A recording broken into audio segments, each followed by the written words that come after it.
Je reviens sur la psychologie adamique.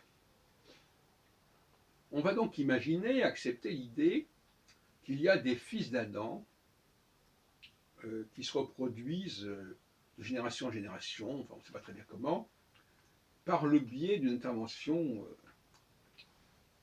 surnaturelle, un peu à l'instar de la naissance de Jésus.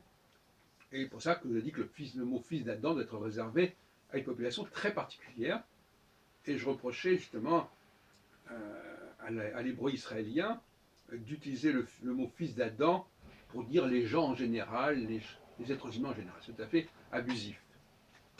Et même des religieux comme Manitou utilisent, quand ils parlent hébreu, le terme né Adam sans aucun état d'âme. Bon.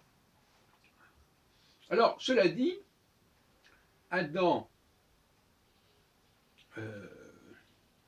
se situe de certaine manière en dehors de la société, il n'est pas dans l'altérité, il est autosuffisant quelque part, comme Dieu, il a une totalité, il a une complétude, mais ça n'empêche pas d'être marqué par son milieu. Parce qu'il parle une certaine langue, il a appris un certain nombre de codes, et il est prisonnier, d'une certaine manière, de ces codes.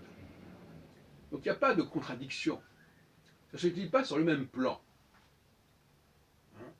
De la même façon que les femmes, par exemple, globalement, sont des femmes, et ne sont pas autre chose que des femmes, et en même temps, elles appartiennent à une certaine société qui a un certain nombre de codes, qui a un certain langage.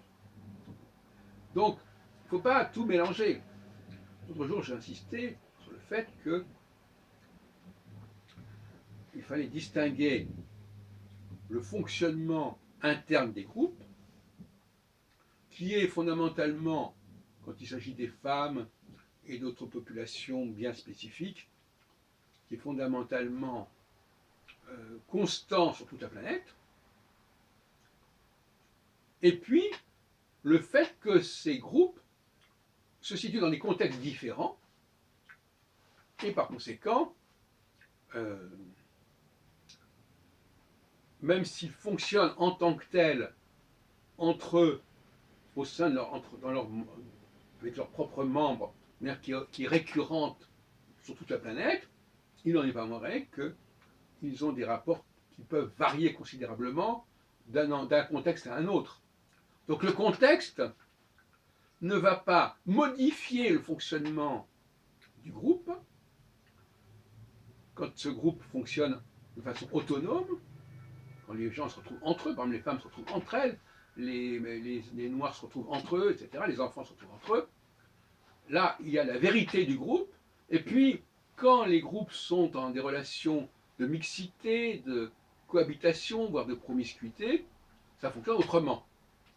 Mais ce n'est pas parce que ça fonctionne autrement, du fait que les contextes diffèrent, que les groupes fondamentalement n'ont pas un fonctionnement endogène qui leur est propre. Oui, il faut faire attention de ne pas tomber dans cette espèce de faille sociologique de croire que l'entité n'est pas la même d'un contexte à l'autre. Effectivement, les relations, la façon dont cette entité sera traitée ne seront pas les mêmes, mais en revanche, les entités en tant que telles, quand on les isole, sur le plan, je dirais presque au sens presque physique du terme, quand on les isole de leur environnement, elles vont fonctionner fondamentalement de la même façon sur toute la planète. Voilà ce que je voulais dire. Par exemple, voilà, les femmes, qu'elles soient africaines, asiatiques, françaises, espagnoles, etc., entre elles, on voit des mêmes formes de fonctionnement, même si l'environnement diffère singulièrement.